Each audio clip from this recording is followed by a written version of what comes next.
Boa noite. Feliz ano novo. Parece que foi ontem, né? A gente estava aqui, dezembro, já estamos aqui de novo, né? Passados os 2 meses. Bom, hoje eu trouxe para a gente conversar sobre a importância do Evangelho no lar. Quem não faz o Evangelho no lar? Todo mundo faz? Muito bem. Parabéns.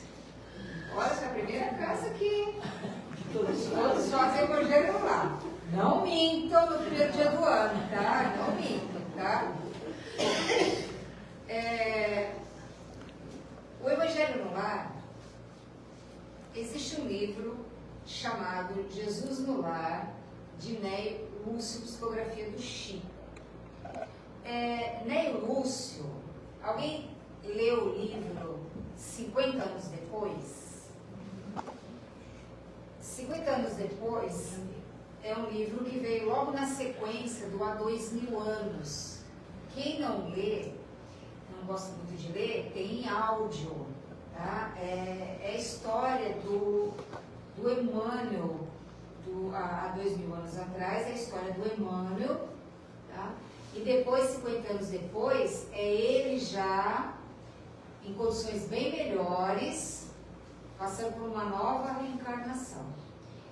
E o Neio Lúcio, que psicografou, né, espiritualmente, através do Chico, essa obra Jesus no Lar, ele foi o Neio Lúcio da obra 50 anos depois, que era o avô de Célia.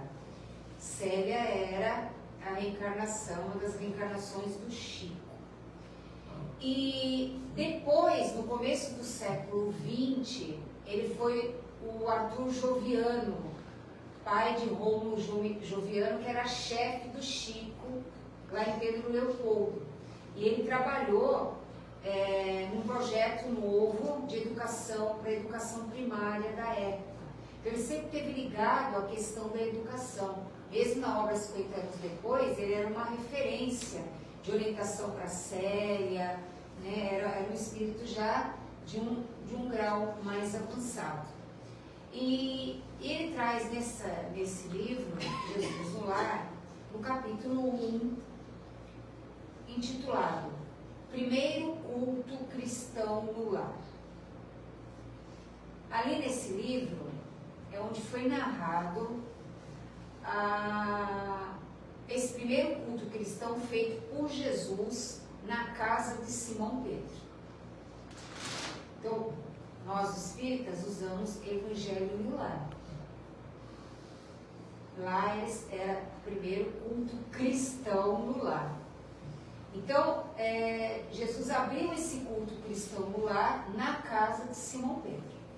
Antes dele fazer isso fora, nas peregrinações que ele fazia. Então eu vou tirar algumas frases desse primeiro capítulo para a gente entender o que é a importância do Evangelho no lar. Ok? Então ele diz assim: o berço doméstico é a primeira escola e o primeiro templo da alma. A casa do homem é a legítima exportadora de caracteres para a vida comum.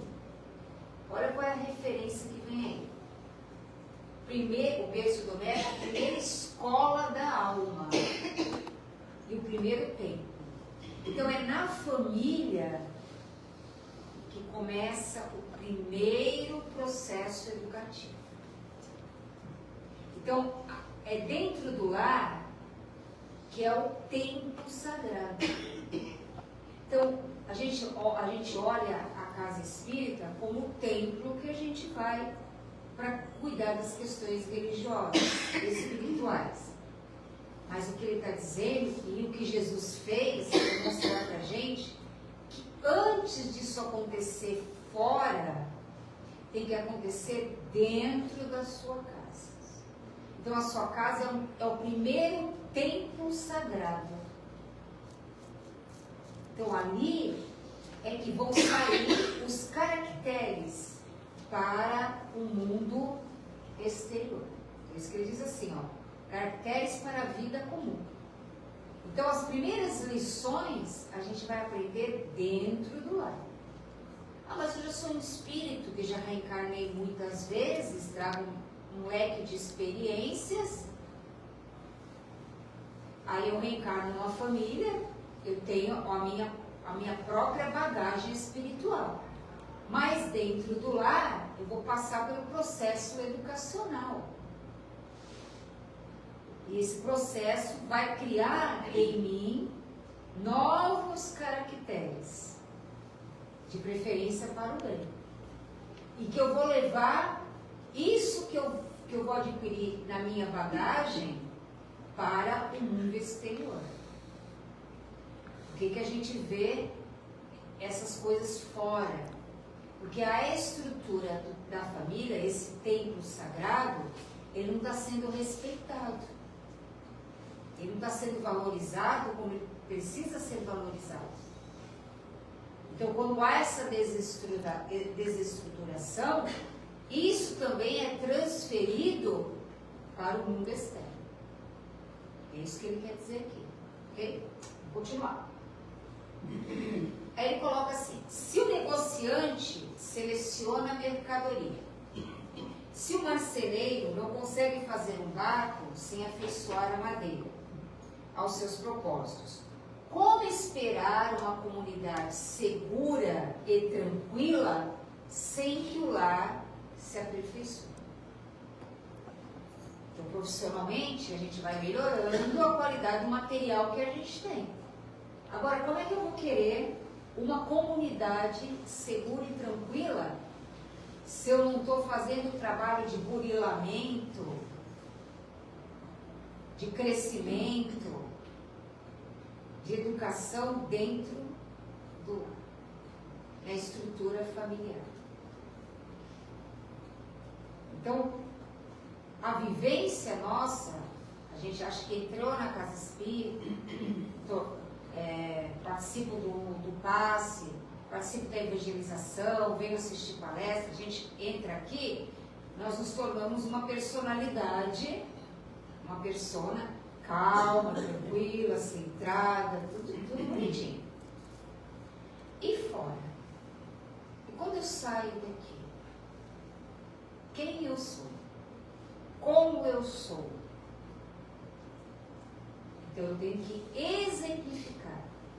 Eu só vou exemplificar os valores que eu já consegui adquirir em mim. Tudo bem até aí? É uma página belíssima esse livro. A paz do mundo começa sobre as telhas que nos acolhemos.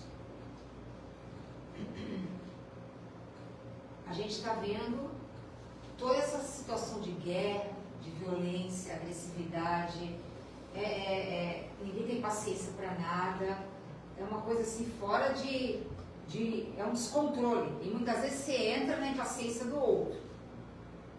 Ele está dizendo aqui, ó, a paz do mundo vai começar onde? Naquele telhadinho lá da sua casa. Se ali, entre quatro paredes, no espaço menor, a gente não consegue viver em paz, como eu vou viver em paz fora? Tem que aprender a viver em paz ali. Aí você vai me dizer assim: ah, mas a senhora não conhece como é a minha casa. A senhora não conhece como é que é o trâmite da lei. Mas a gente sabe que dentro do lar a gente tem o quê? Afetos e desafetos. Mas a gente veio com esses afetos e desafetos para tentar nos harmonizar. Pelo menos que a gente consiga fazer a nossa parte. Porque quando eu faço a minha parte, eu me desvinculo do compromisso com o outro. Agora, o outro que não fez, ele continua preso ao compromisso que ele precisaria ter feito. Então, ele coloca aqui: se não aprendemos a viver em paz entre quatro paredes, Como aguardar a harmonia das nações? Isso já tem quase 60 anos já que foi escrito, 70 anos. E é o que a gente está vivendo hoje. Quando você não tem harmonia interna, você não tem harmonia externa. A mesa da tua casa é o lar do teu pão. Por que não instalar ao redor dela a sementeira da felicidade e da paz na conversação e no pensamento?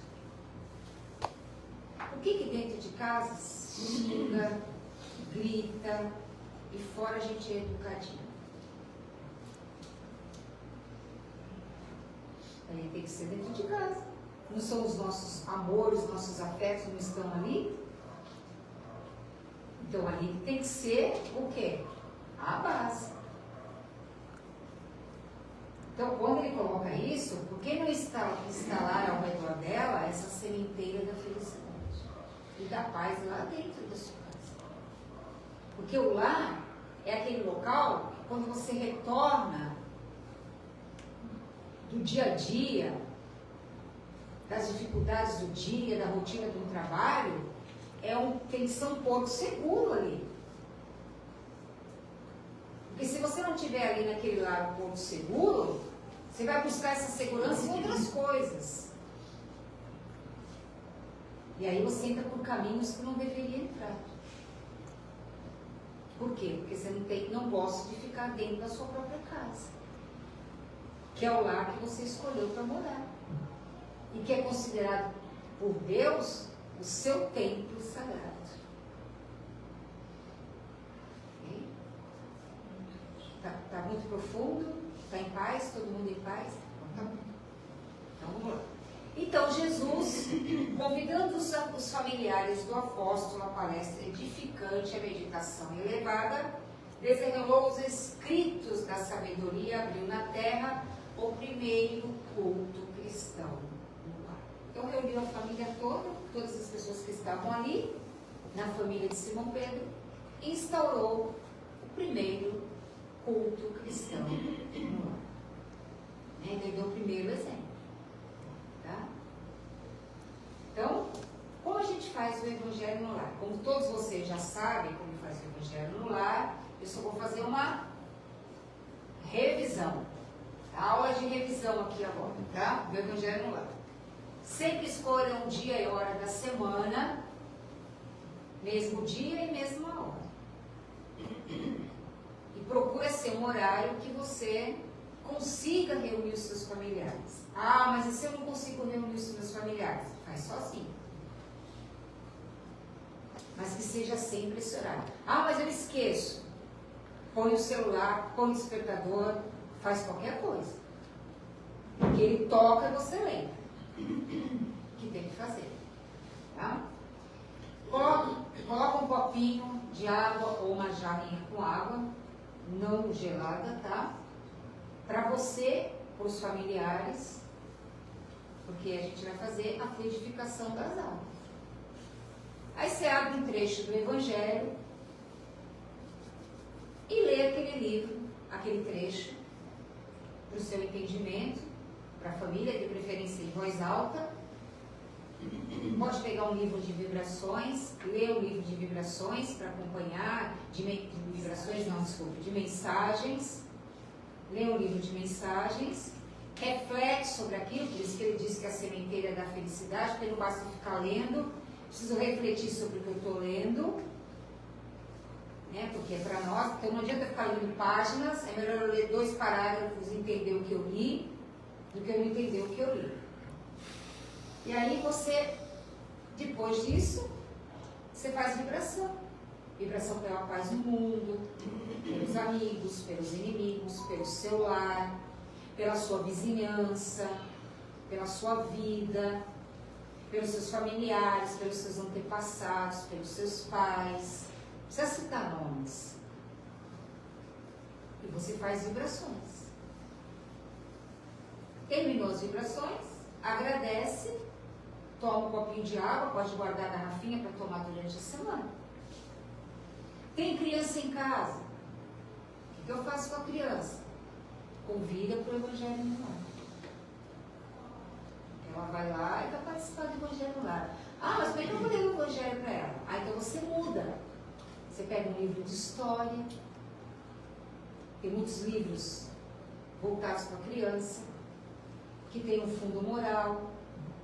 Você escolhe uma história, lê com a criança. Se tiver que sentar no chão, senta no chão, faz cabaninha e faz seu Evangelho no Lar ali. O importante é que ela participe. E conversa com ela sobre o que está lendo. Que é aprendizado para nós também. E ela vai participando. Eu já contei para das bonecas aqui, no dia do Evangelho? Não? Eu tenho uma pessoa conhecida que tem uma filha, mas hoje ela já está grande, ela era pequena na época. E quando o pai começava a fazer o Evangelho no Lar, ela perguntava para o pai: é hoje o dia da prece? Aí o pai falava: é hoje. O que ela fazia? Ela arrumava todas as bonecas. E no dia do Evangelho, ela punha as bonecas, fazia na sala, ela punha as bonecas todas no sofá, penteadas e arrumadas. Todas sentadinhas. E na hora do Evangelho no Lar, ela dava passe nas bonecas. O pai fazia a vibração, acho que ele estendia a mão, ela fazia a mesma coisa. Ela falava assim: o pai vai fazer para minhas bonecas. E ela fazia para as bonecas, estendendo a mão para fazer para as bonecas. Eu digo uma coisa: o dia que ela desapegou daquelas bonecas, quem pegou, aquelas bonecas estavam espiritualizadas. Pode ter certeza disso, né? As bonecas estavam ótimas. Era o jeito que ela fazia, ela estava participando. Isso é importante. Às vezes a gente quer fazer ritual, né, coisa muito metódica, e não é funcional. Tem que ser funcional. Se não está conseguindo entender o Evangelho, pega um livro que te explica o Evangelho e lê esse livro. O importante é você estudar uma mensagem edificante e criar esse hábito dentro da sua casa. Porque a nossa casa tem que ser um ponto de luz. Se todo mundo fizesse isso, o planeta já estava numa outra frequência. Não está porque as pessoas não estão nem preocupadas com isso. E aí faz o Evangelho naquele dia, naquela hora, independente das suas orações, na hora do almoço, quando você dorme, quando você levanta, tá? Mas esse dia é um dia sagrado. Por quê? Porque é um compromisso seu com a espiritualidade. A espiritualidade vai estar lá, participando com você. E é uma proteção para casa. E os vizinhos também são beneficiados, mesmo sem eles saberem. Vamos lá. Quais são os benefícios do Evangelho no Lar? Primeiro, união. Oportunidade para que os membros da família possam orar juntos. Porque hoje é tão difícil se reunir, né? União e harmonia entre todos para uma melhor convivência. Se eu tenho alguém em casa que não vai aceitar fazer o Evangelho no Lar, então eu vou contar uma outra história para vocês. Tinha uma senhora que ela frequentava uma casa espírita sem o marido saber. E aí ela ficou preocupada de continuar indo na casa espírita. Ela passou por um atendimento fraterno. Recomendaram que ela fizesse então o Evangelho no Lar. E ela falou assim: mas como que eu vou fazer o Evangelho no Lar? Meu marido não pode nem ouvir em espiritismo. Aí no atendimento a pessoa disse assim: a senhora vai encontrar o caminho que seja necessário, a senhora vai encontrar um jeito para fazer isso. Pois ela encontrou. Achou um horário e ela entrava no banheiro, tomava banho e fazia o Evangelho no Lar. 10 minutinhos. O Evangelho no Lar não precisa ser 1 hora. E não tem incorporação, não tem nada que você ficar recebendo espírito, dando recado para ninguém. Tá? Nem vendo a mensagem, falou, tá vendo? Essa mensagem é para você. Não, cada um vai refletir. Tá? E ela começou a fazer no banheiro de casa. O evangelho. 10 anos. A Maria teve um problema de saúde, meio complicado. Aí ela falou para ele assim, olha, já que na matéria está um pouquinho complicado, que tal cuidar de uma parte espiritual, né? Ele falou assim, já que não tem jeito, né? A gente tenta, né? Vamos tentar. Aí ela o levou na casa espírita que ela frequentou. E ele passou pelo atendimento fraterno. Quando ele passou pelo atendimento fraterno, que recomendaram que ele fizesse o evangelho no lar. Ele chegou em casa com a mulher, perguntou para ela, né? Como é que foi esse negócio do evangelho no lar? Você pensa que ela disse para ele que fazia o evangelho no lar há 10 anos? Ficou quietinha. Vá que ele pense que ele ficou doente porque ela fazia o evangelho. Ela já conhecia a pessoa que estava do lado dela. Então ela não disse nada. Ela falou assim, olha, vamos seguir o roteiro que eles nos deram. E passaram a fazer o evangelho juntos, aí no outro cômodo da casa, não mais no banheiro. Passou um tempo, ele ia para a casa espírita quase todo dia, se tornou assíduo da casa espírita, ficou bem, e o lar se harmonizou.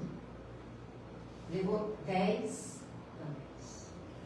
E ela nunca desistiu de fazer o evangelho no lar. Nem quando o marido estava doente. Então, você veja que a coisa não é como a gente quer. A gente quer resultado imediato. Às vezes não é resultado imediato. Então, autoconhecimento e estudo. Encontro familiar regular para estudar os ensinos de Jesus de forma simples e natural. Você está dentro do seu lar. Por que hoje tem tantos estudos, às vezes, online? O presencial é uma outra energia, diferente do online. Tá? O presencial, a gente está trocando energias físicas ali até, né? Então, esse contato social é importante. O online também mas que não crie só acomodação para a gente.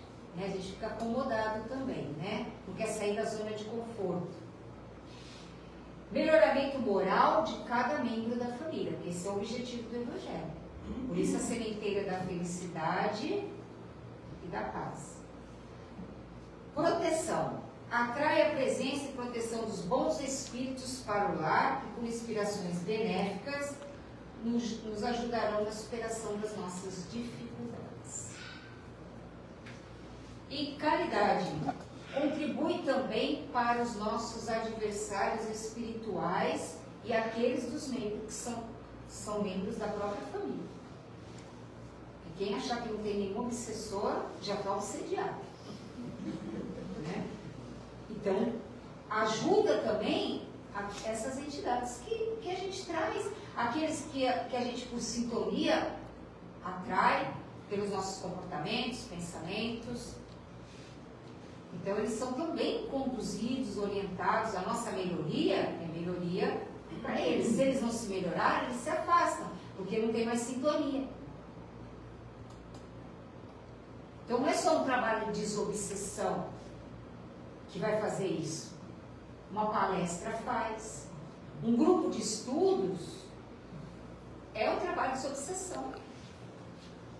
Porque você está estudando, você está aprendendo, você está se enriquecendo, você está refletindo sobre aquilo, e isso vai melhorando sua qualidade mental, seus sentimentos, você vai se desvinculando. Vai se desvinculando também. A gente foge dos estudos. Mas é um processo. A gente acha que é só sentar numa mesa mediúnica, receber espírito, está tudo resolvido. Não é assim, gente. Se eu não mudar a sintonia, não resolve. É limpa aqui, suja lá. Então, Quando o ensinamento do mestre vibre entre as quatro paredes de um templo doméstico, os pequeninos sacrifícios tecem a felicidade comum. Você começa a mudar a conduta. Começa a mudar a conduta. Emmanuel aí, tá? Então, é um evangelho aí. Pode ser uma mesa, pode ser um sofá, pode ser onde você achar que é conveniente. De preferência num lugar, né, que não esteja televisão ligada, som, né, pode colocar um som de uma música tranquila. Então tem que procurar um ambiente mais favorável, tá? E um horário também. Coloquei umas espitirinhas para a gente ler aí, ó. Já vai começar o evangelho no lar, eu vou ter que fazer sozinho novamente. É o que ele pensa, diz o Espírito. Porque ninguém está sozinho. Quem pensa que está sozinho, não está. Há uma multidão de olho na gente. Tá? Cheguei para perturbar a casa do Zé. Não vai dar mais. Por quê? Ele começou a fazer o evangelho no lar. Você cria uma proteção. Tem espíritos, eu li uma vez no livro, tem espíritos que têm medo de temporais. Morrem de medo de temporais. E aí quando eles veem o temporal, eles querem se esconder em algum lugar. São espíritos ainda muito materializados, estão por aí. A casa que não tem proteção, eles entram. Não tem guardião na porta, tomando conta da casa, protegendo a casa. Não tem escudo de proteção na sua casa. Eles entram.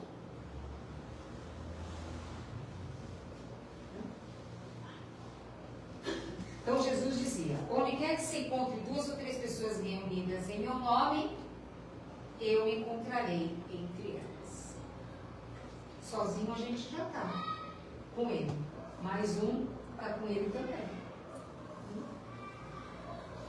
Então, Evangelho no lar. Joana de Ângeles diz assim: acende o sol do Evangelho em casa, reúne-se com os teus para orar, e jamais triunfarão trevas em teu lar, em tua família, em teu coração.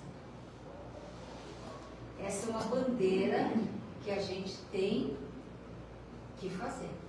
E não é de vez em quando, não. É toda semana. Só está pedindo 15 minutos. Uma vez por semana. Só isso. Todo mundo pode fazer. E não pode ser de vez em quando. Tem que ser sempre. Para você criar o vínculo. Criar o hábito. Aí se eu não estiver em casa, estou viajando. Alguém já pensou nisso aqui, né? Já, mas expressou, né?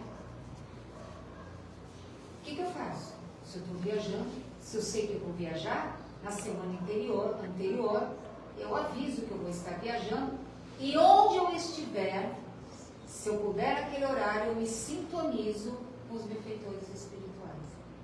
E faço um evangelho, pequeno, mas faço. Está no hospital, acompanhando alguém, faz um evangelho.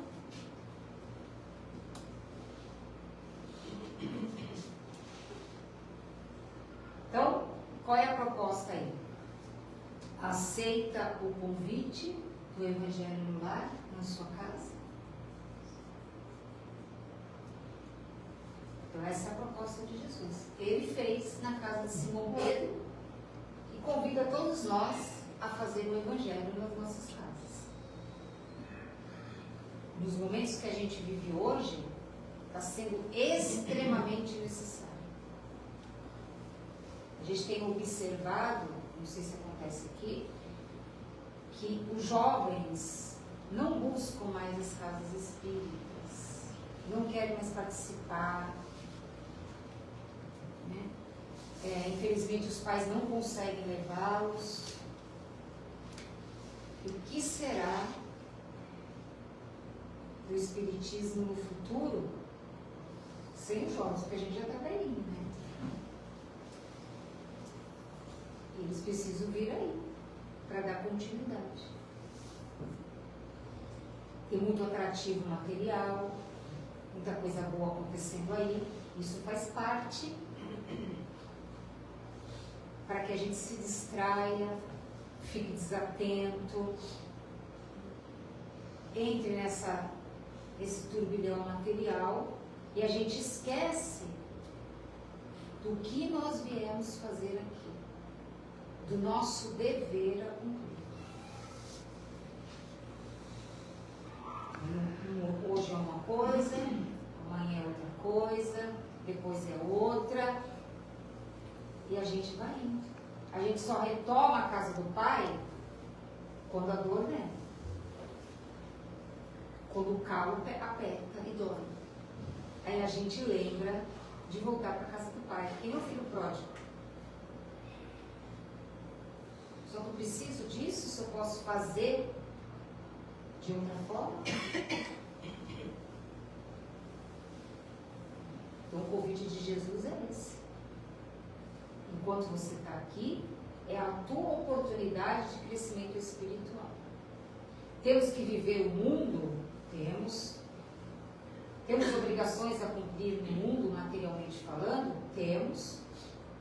A gente cumpre as nossas obrigações materiais, mas a gente não esquece dos nossos deveres também espirituais, dentro do contexto material que a gente vive.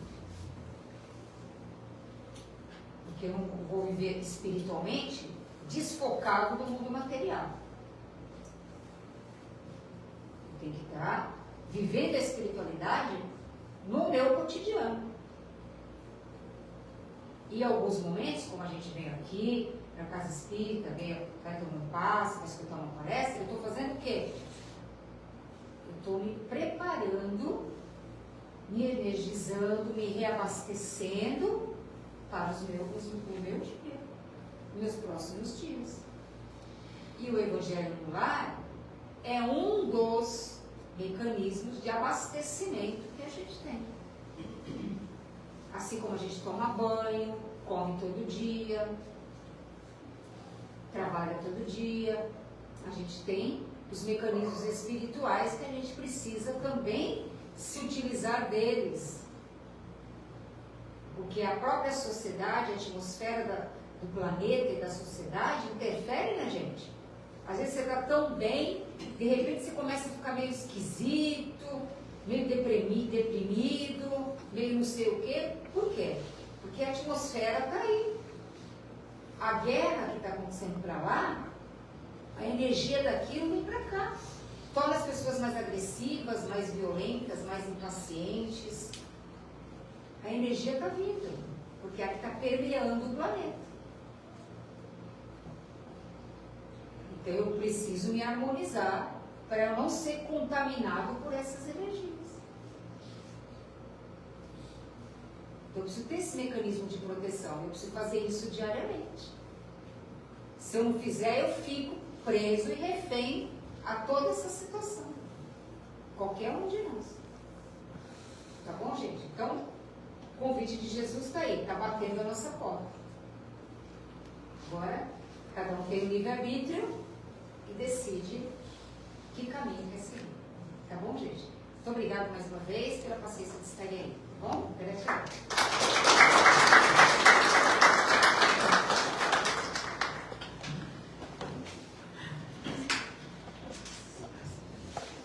Maravilha, né? Essa alerta, nossa irmã, do Evangelho no Lar, que é tão importante. Nós temos aqui o roteiro do Evangelho no Lar. Quem conversa comigo, eu sempre dou. Mas se alguém quiser, eu dou também o roteiro como fazer o Evangelho no Lar em casa. Então, vamos procurar melhorar nossa sintonia no nosso lar, no dia a dia, porque nós estamos numa escola. O planeta é uma escola para a gente aprender a melhorar nosso sentimento, nossas atitudes e procurar fazer o bem para nós e para o nosso próximo. E quando a gente não aprende isso, quando a gente não se envolve com Deus, com Jesus, com a espiritualidade, nós achamos que estamos fazendo tudo certo. E um dia vamos responder por isso. Então, vamos nos preparar nessa escola maravilhosa que é a Terra. Vamos agradecer a Deus todos os dias.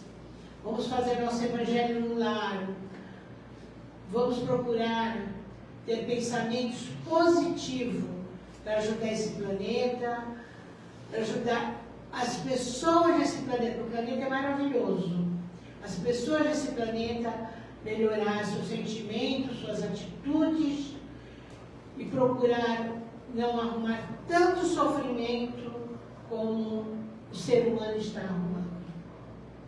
Então, agradecemos muito, minha querida, por você dar essa alerta para todos nós e que possamos vencer todo o nosso lado negativo. Agora nós vamos dar um passe.